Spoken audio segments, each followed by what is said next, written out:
Welcome back to Who That 242. I'm your host, Timmay, here live on the Solid Podcast Network. This is episode 40. Shout out to our sponsor, Live, Believe in Best. We are game changers. They have my Taurus homie in here, LAVADO STUBBS, ConchBoy Films. All day. Where you talking to us from? Good thing with this digital world, I can talk to you from anywhere. Where you at right now? Right now I'm in my second hub, the second place for ConchBoy Films, Toronto, Canada. Happy to have two places now, to represent the Bahamas, at home and then also up here in Toronto, Canada. So this isn't the first time I'm interviewing you, but this is the first time you're here on my show. So I gotta ask some of the, even though these, so usually when I talk to guests, I find things for the first time, but for the I guess the pleasure of my guests, I got act like I know. So I'm talking about when you first moved home, like going to school. Even going further than that, the first time you pick up a camera, what was that? Like the first time you ever say, I want to do this. I want to do this for life. Right. Well, it's a journey. So to make it sort of a short story and condense, I actually started off as a visual artist. I painted. Shout out to that Finco summer camp. A lot of great people, a lot of great creatives came out of that camp. It was run by Antonius Roberts back in the day. It was an art summer camp. So a lot of the creatives in the Bahamas came from that summer camp. So even though I started as a visual artist, I specialized in watercolor paintings. I went from that to becoming a filmmaker, and that journey kind of went from, because at the time, I'm not old, but back in the day, a couple of years ago. Exactly, I'm still very young, but there weren't a lot of filmmakers at the time when I was a visual artist. So, it really took me moving when I went to university in Canada is where I really realized, okay, this is what I want to do. I want to become a filmmaker. So I took everything. I was a creative. I was still an artist. So anything that I did as a visual artist, I kind of just turned into filmmaking, Yeah. When you move back home, your first ad, we can't call the people them name on this podcast. But talk to me about the first ad you did when you came back home and created ConchBoy Films. Right. That must have been, that was after the Olympics. That's like 2012. It was 2012. Right. Yeah. So that's around the time. So that's 10 years ago, man. Wow, a decade. Yeah, it's a long time. I watch you grow in your career. I'm so proud of you, man. Appreciate that, man. The first production team to now, Yeah, man. So cool to see the growth. But I moved from Los Angeles. My journey was Toronto. Went to school, didn't study film, studied sociology. And then after I graduated from a school called York University in Toronto, I moved to Full Sail in Orlando for film. And then I moved to LA to kind of start my career. So from there, from LA, I moved back home. And I took the knowledge of everything I had and I took up to that point to create ConchBoy Films. But ConchBoy Films was really created in Toronto. That's where I really, really started my career. And then the launch of that Bahamas ConchBoy Film started when I moved back. So like you said, one of the first ads I did was an Olympic related ad. And that was like a snowball effect, Because at that point, being commercials didn't look like that. Right. It didn't look like we didn't have that cinematic storytelling feel. It was just, and I'm not taking any shots at anybody, but it just wasn't being done. No one was doing ads like that until then. So it's like, what is this? That makes me feel good to have that from you, man. Because at the time when you're doing these things, you don't really realize that you're setting a trend or you're breaking the mold. At the time you're doing, I just knew I wanted to be different, and shout out to the company for giving me the opportunity to do that, because I was this young guy, straight from LA. And you've been going so long, they probably didn't even know who you were. You've been to Canada and LA. They probably didn't even remember you from when you was king. Right. Yeah, exactly. But see, the thing is like, I must say, that was like one of those situations where it was like, let's give this young guy a try, because right off the bat, I was like, I reference Nike commercials. I want to do it this way, that way. And they were like, yo, this young kid, because I was younger. That's a long time ago, it's 2012. And they were like, let's give him a chance. I had my pitch, my references and everything, but not until I created and I did it, that's when everything changed. You know what I mean? So anyone that maybe might have doubted this young kid, at the time, they were like, okay, Yeah, the stamp of approval. Exactly, yeah, yeah. Because there was like from the very beginning of that those particular ads, it was like I was in it from writing it to the development to everything about it. I've just seen it. So that kind of trying to stand and made sort of something that where it was a snowball effect. So from there, people say, who did that? I've never seen that before. To another company contacted me, to another company contacted me. So that was what I would say would be the real start. And that's why I always encourage young filmmakers, young creatives, just do it. You know what I mean? The only way you could prove what you can do as a filmmaker is to do it. That's your resume, it's your work, Your last work would represent you, So I have told this story maybe 50 times, but I've never actually told you this story. So I'm very excited. I'm very excited to tell the story. So 2013, I started working at Volume Music Bar. Shout out to Rock Quelling and J Complex who were managing it. His Quelling's little cousin being Judy the Lion. Everybody's favorite artist. Right. But if you didn't go to Volume, he didn't really hang out with the DP's crew. He didn't know about Judah. That's true. The end of 2014, I joined 10th year seniors. Right. Was doing some podcasts for them, like culture stuff. Me and Tage interviewed you because you do like a million things, but there was something special about 2014. We had to get you. I was going to talk about that. That was my golden year. That year was my golden year. I must say, like everything, like 2012, I moved back. I did that ad that you spoke about earlier. That made a buzz, and then I feel like things were just growing. And 2014 was, I call it my ConchBoy golden year. Like I did Man, and that was big because it was like they gave Sony Records gave an opportunity. Which Man track was that? Night and Day.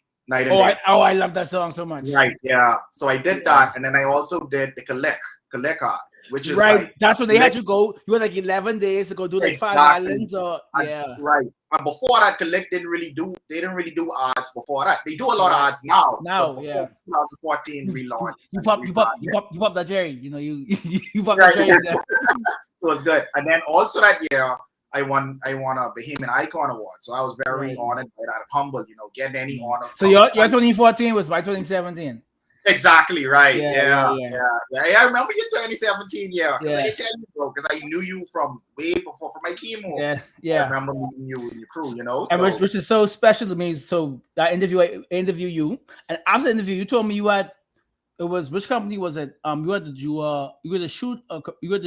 They had to document you shoot the music video for that Sunday, and you didn't really know the artist in Nassau. So I selfishly told you, know what? Yeah. Judah, because at this point I was working with Judah and listening to Judah for a year, but no one knew about him, right? I said, wait, Judah has this amazing song called Outlaw. Yeah. I think you should do. So I gave you Judah's number. And you shot the video, the one take video. I let you tell the story. But the reason why I tell the story to people is because as great as Judah was, if you didn't come to Volume Music Bar, if you didn't know him personally, you never knew. Now the artist knew. Judah is your favorite artist, but no one else knew but him. You shot the video for him, which essentially became, I don't want to say the word, but it's kind of like a free video because you needed it. It was an arrangement. It wasn't like he contract you and do all this type of work. You had to really shoot a video for a network in 3 days, and you did it. And that video started Judah getting known to the rest of the country. Now Judah's on every show, but that wouldn't have happened if you and I weren't already. You didn't, because you trusted my opinion on an artist, and you went to him. If we didn't have that friendship, that wouldn't have happened, and we would never do this. I mean, it would have happened eventually because Judah's like immensely talented. But at that point in time, he wouldn't have had that amazing cinematic video. And so I always tell people that story because that's so amazing to me, because that's how things happen, It's true, I interviewed you for something else because at that point you weren't really doing music videos. You did the commercials and the movies, but you had to do a music video specifically. And at that point, I had to choose one artist. And at that point, I was managing J Complex. But I said, J Complex is my artist, but I think Judah deserves more to get this light. And look at the trajectory now. And the song's called Outlaw. Right. Everyone's called it Ride On because they watch a video and it's just here, Ride On, Ride On. It's Right true. on. So now I want you to tell us about that shooting that video in Gambia, and Right. I don't want to call it a trick because it's not a trick. It's actually like it's a crazy talent. But Right. your thing is the one take. Talk to me Right. about that, man. Because like my favorite, Yeah. and we spoke about this too. Birdman, the Birdman movie was shot like a one take, Exactly. but All in actually a one take. It wasn't an authentic one take. Birdman yeah, had smart cuts cuts straight just through. like Revenant. I believe it's like Revenant. Exactly. So talk to me about Yeah. why you want what about the one take like interests Right. you, and just how let's nerd out about like that technique you use to like do the one take. Right. Yeah. But let me just you did, that whole situation was because of you. I can remember exactly where we were after that interview when you talked to me and you was like, yo, he has the song. Because I think I met Judah before that. And I knew his music and stuff like that, but I did not know about a lot of his music, like that particular song. So it was a show that was on PBS featuring Bahamians. It was mostly featuring Bahamian musicians. So they decided to feature me as a filmmaker. And I was like, wow, that's amazing, because they knew I did music videos. So just like you said, I had to create a music video because they wanted to shoot me doing in like 3 days. Yeah. They wanted behind the scenes of me doing a music video. So in conversation with you, I'm so glad I mentioned that to you, because if I didn't even mention that to you, you would, it just, I feel God make things happen Amen. in the right way at the right time. You know what I'm saying? That's how life is. And when you said that, you said, Vado, Judah has a song named Outlaw. You played it for me. I'm like, yes. And then I think that next day, you know what I mean? Yeah, I gave him his numbers like by call. Exactly. Yeah, I said, yo, Timmy showed me the song. It's amazing. And I was like, I listened to this over and over. I have an idea already. Judah didn't even, he was like, Vado, whatever it is, let's do it. You know what I mean? So shout out to him for like being open, and as a director, we love to work with artists that are open to the directors and the filmmakers' ideas, and it's a collaboration process. But we love when they want to take a chance, listen, and say, hey, let's go with that idea that you have. And he was all for it. That's what I love about him as an artist. He's not only a talented person, individual, he's also a very humble. Oh yeah, he's a great dude. He's a great dude, and it's like that's anything you could ask for an artist. He's just an incredible artist. So I remember I pitched it to him, and he's like, let's do it. Let's do it. I'm like, it's gonna be crazy. And I remember telling him, like, I want the TV to buzz. We're gonna shoot the whole thing in a one take. It starts off in black and white. And that's what I love about music. When I listen to a song, I get inspired and I start to visually see it in my head. And that's what it was with that. So back to saying that, my love for one takes is I love it. You know what I mean? I was inspired by music video directors like Spike Jonze that he did one takes, Michelle Gondry. And then one thing that really got me into one takes was J. Cole's Simba. If people are J. Cole fans, J. Cole very first music video. Yeah, This is a Simba, long time ago. This low cut hair, J. Cole, no man. Heavy, big jacket and thing, and exactly. If you know J. Cole, that video inspired me big time, because they did that in a one take, and it was through a street. And also it inspired a video I did in Toronto right after that, because this was around 2009. I did a one take video, my first one take music video for an artist in Toronto. Shout out to KJ. He's a legend now in Toronto, and we did and the same way like Judah. When I did my very first music video, KJ trusted me. He was like, whatever you want to do, let's do it, and that got a lot of buzz in Canada. So it started off. What I love about one takes is you can't make a mistake. If anybody, if you don't know what a one take is, it's a continuous shot, meaning that the video never cuts. So the camera is rolling from the very beginning to the end. So if you make a mistake, you got to start at the beginning. All the way over again. Yeah. Exactly. Yeah. So that I was just so excited to do it. How long would you say? Because I mean, no one is perfect, but how long did it take you to perfect the one take? You think? What's crazy? I always most time get it on take 7. I don't know. 7. Take 7. So 7 is being a lucky number for me. Yeah. No way. So my son was born in the 7th. So, wow, that's crazy. 7 is just such a cool number for me now, because it happens on a 7 take. You know what I mean? And for that Judah video, I got to shout out the cinematographer, fellow Bahamian Lance Knowles. He did the cinematography for that. And then, as you know, with one takes it's hard. So you really have to have a good ability to know. Because you gotta make sure you hold it at that exact angle every single take. Yes, And turn exactly. that exact Exactly. Yeah. Because with the Judah video and the behind the scenes that was ultimately on the PBS show, we jump on a truck. So we started on the bike and then we jump on the back of a truck. We follow them. Then we jump off the truck. And then he entered like the center of Gambia. right. It's crazy, man. By the You see it park, behind the scenes. Right, yeah. So I love it. I watch it. I would love to watch it again. I guess it's been about almost 10 years since then. That's 2014. Yeah. And what's crazy, that got into it was a festival in Texas, a music video festival. It got into that. That video did a lot of good things. It got into another festival. It was in Florida, and that video up to the day, it's one of my favorite videos, man. And Judah just killed it, man. Like, not only he's good as an artist, he's a good performer, so he knows how to move in the music video. So that, and shout out to Gambia. That, you know, Bahamas, you don't know, that's an historic area in the Bahamas. You know, Bob Marley used to walk in Gambia back in the day. You know, so that's a very historic area. People only pass it a lot of times when they going out west. Get the cum salad. You should know the history of Gambia, and that's what I want to do as a filmmaker, to really showcase our history. But that's a beautiful historic area. What I love about Gambia, it's a community.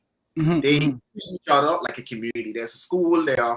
There's the guy that I went to do a lot of stuff. He's considered like the president there, you know. And it's a true community. So what I love about shooting in Gambia, you know. Yeah. So before I get on to the films you've done in Toronto and your second up now, I'm shout out to our sponsor Live. So bring your own device, you know. Shout out to Sean H, who's the person on this ad, but happy independence to our country. But bring your own device. So if you want a new phone and like me, you postpaid, you go earn up to $450. So like me, who bills be like $100 a month, even though it's worth it, you know. If I get I better buy a new phone soon. Or if you want to be prepaid and you got a new device, you get a new Live number. $50 back, the cash back, and just log on to www.bilive.com. You get to see all these cashback awards for these different companies, like the less rewards and all that. But bring your own device, BYOD. So back to Lavado, man. So Toronto. Why?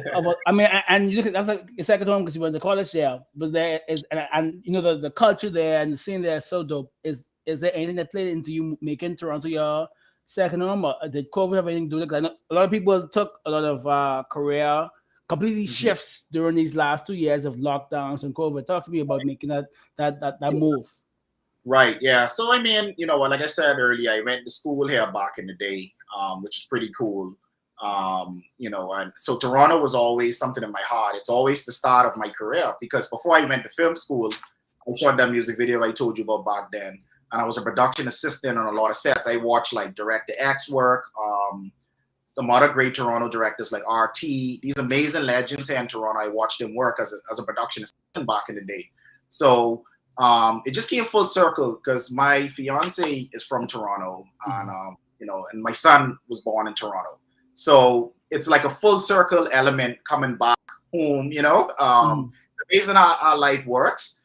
Because it's like it's not a new place for me. I went to university here, and my career started here. So I think I was always supposed to come here, but life and God just made me come back here. So what it is now is I've done work here. I've done some stuff here. I've done a really cool music video, which is a one take. I don't know if I showed it to you, but it's a reverse one take.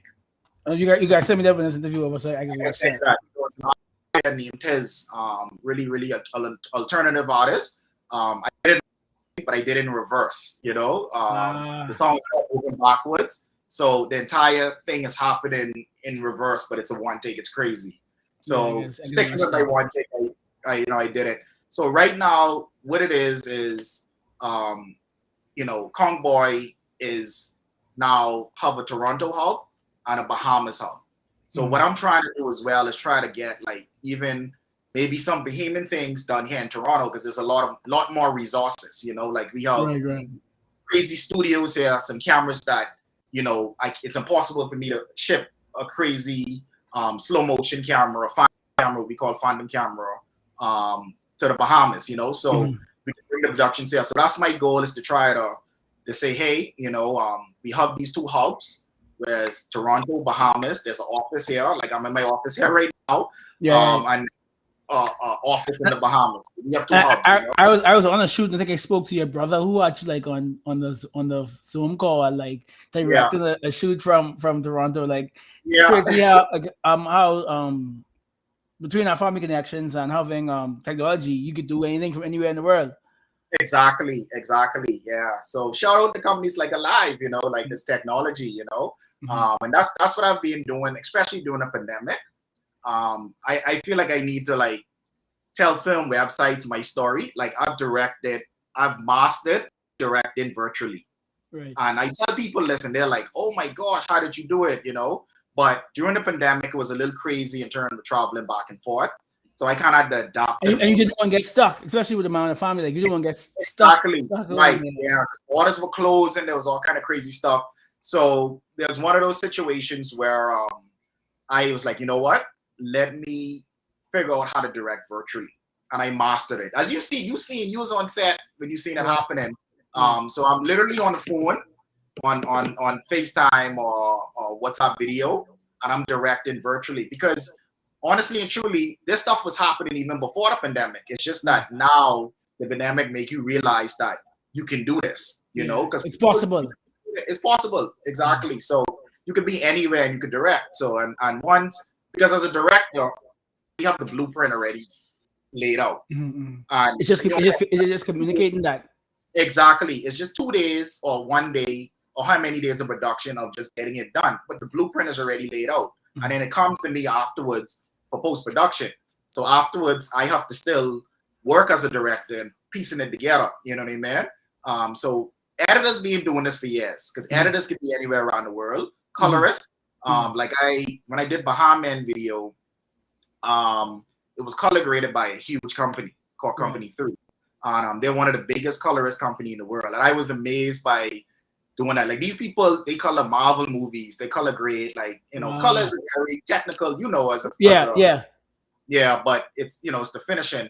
And I remember I couldn't go to LA when I did that video, and I remotely with color grading. So these things were going on in film for a long time, but I think directors and cinematographers are now realizing that they could do the same thing. And like I ran to write an article. I even did a documentary virtual, you know, that's winning awards and going to festivals. So I realized like once you know your craft, you could do it. And I think because so many years I've been doing this, and I have a strong team that I consistently work with in the Bahamas. And they know me, you know, they know my style, they know who I am, you know?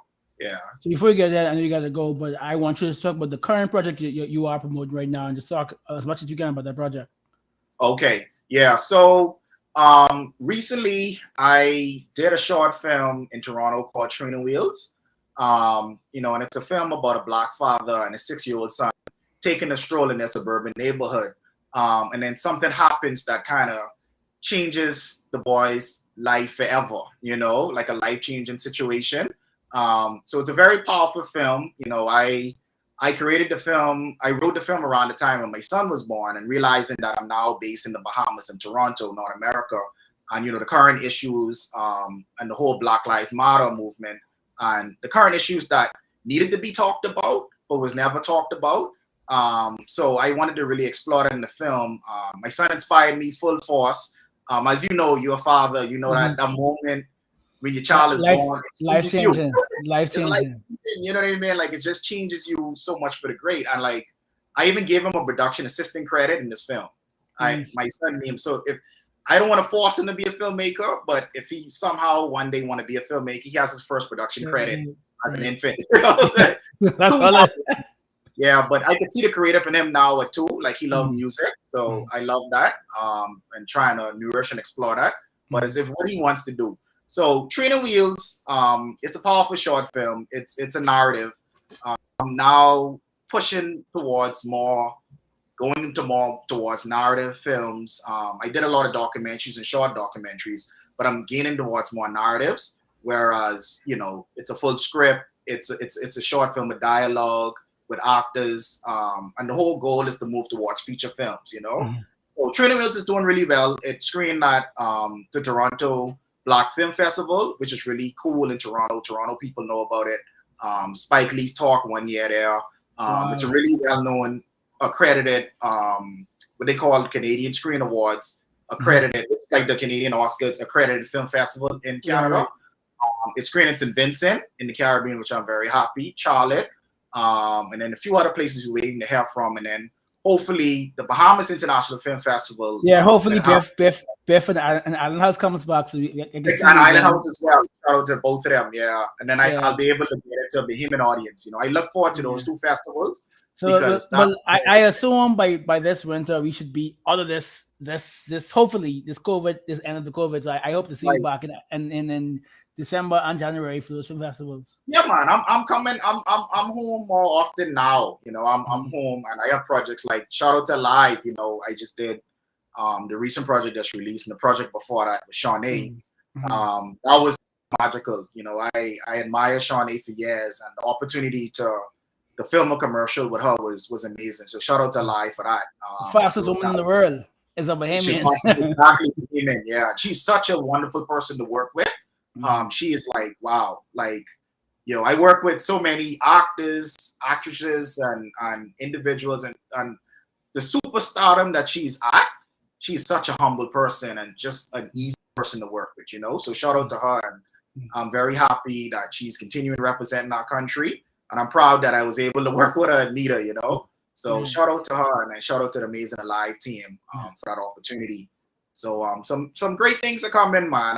Timmy, I always I don't like to say what I have working. Yeah, cooking. Of course. But I would let people know where they could find your work, where they could follow you, where they could book you, so that people know how they could contact you. Okay, so you could find me on any social media, either my production company or my name.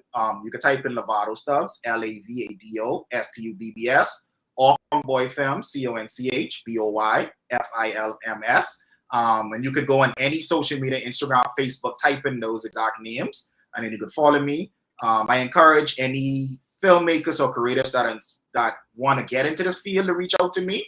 I'm proud to say that I've mentored a lot of young Bahamian filmmakers that are doing amazing things.